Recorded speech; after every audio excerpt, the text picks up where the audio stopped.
महाराष्ट्र में राष्ट्रवादी कांग्रेस पार्टी यानी एनसीपी में हुई बगावत अब अगले दौर में पहुंच चुकी है। दोनों धड़े पार्टी पर दावा कर रहे हैं। शरद पवार और अजीत पवार दोनों ही गुट के अपने अपने दावे हैं। इस बीच दोनों की ओर से कल शक्ति प्रदर्शन भी किया जाएगा। एक तरफ एनसीपी पर अजीत पवार दावा ठोक रहे हैं तो दूसरी तरफ उनके चाचा शरद पवार अपनी पकड़ बरकरार रखने के लिए हर संभव कोशिश कर रहे हैं।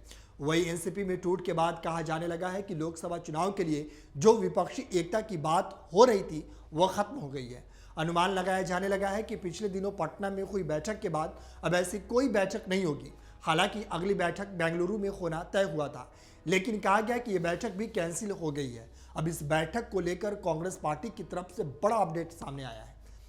कांग्रेस पार्टी के महासचिव केसी वेणुगोपाल ने कहा कि विपक्षी एकता टूटी नहीं है।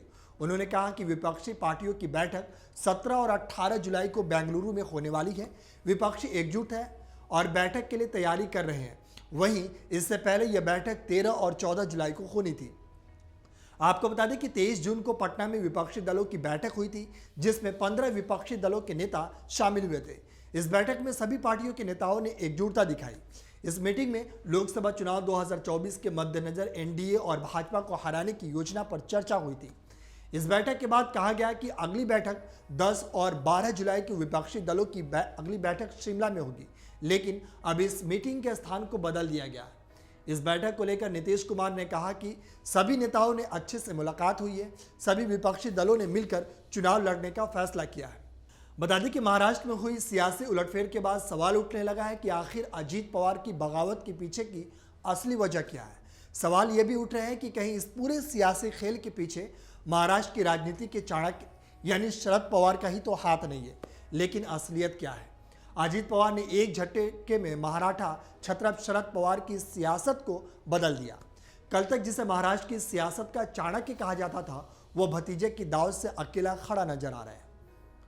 अजीत पवार की बगावत के पीछे सबसे बड़ी वजह राष्ट्रवादी कांग्रेस पार्टी उनकी घटती हैसियत हो सकती है। ये अपनी घटती हैसियत से खुश नहीं थे, लेकिन सवाल यह है कि आखिर क्या वजह है कि उन्होंने अचानक ही पार्टी तोड़ने का फैसला कर लिया। आज के घटनाक्रम के बाद हो रही सियासी बयानबाजी से एक तस्वीर उभर रही है, जिससे सामने आ रही है वो इनसाइड स्टोरी जो अब इस बगावत की वजह बनी है। दरअसल अजीत पवार राष्ट्रवादी कांग्रेस पार्टी में साइडलाइन होने से खुश नहीं थे। पार्टी में सुप्रिया सुले का बढ़ता कद उनकी परेशानी की वजह थी। इसके साथ ही वह राहुल गांधी के नेतृत्व में विपक्षी एकता से भी नाराज थे।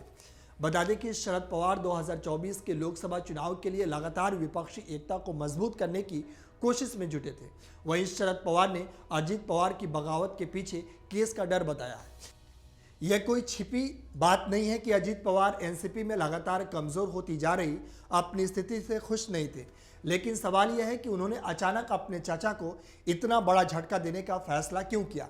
असली वजह क्या है, इस पर कयास लगाते रहेंगे। लेकिन अजीत पवार की बगावत के बाद हुई बयानबाजियां 3 वजहों को तरफ साफ इशारा कर रही है। पहला, एनसीपी में साइडलाइन होने पर भागे हुए अजीत पवार। दूसरा, राहुल गांधी के नेतृत्व में विपक्षी एकता से नाराजगी।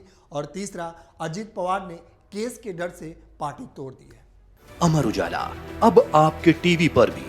अपने स्मार्ट टीवी पर YouTube पर सर्च करें अमर उजाला, चैनल सब्सक्राइब करें और देखें ताजा खबरें, वो भी HD क्वालिटी में। और हाँ, बेल आइकन दबाना ना भूलें ताकि हर खबर हो आपके घर। अमर उजाला, निष्पक्ष, निर्भीक, निरंतर।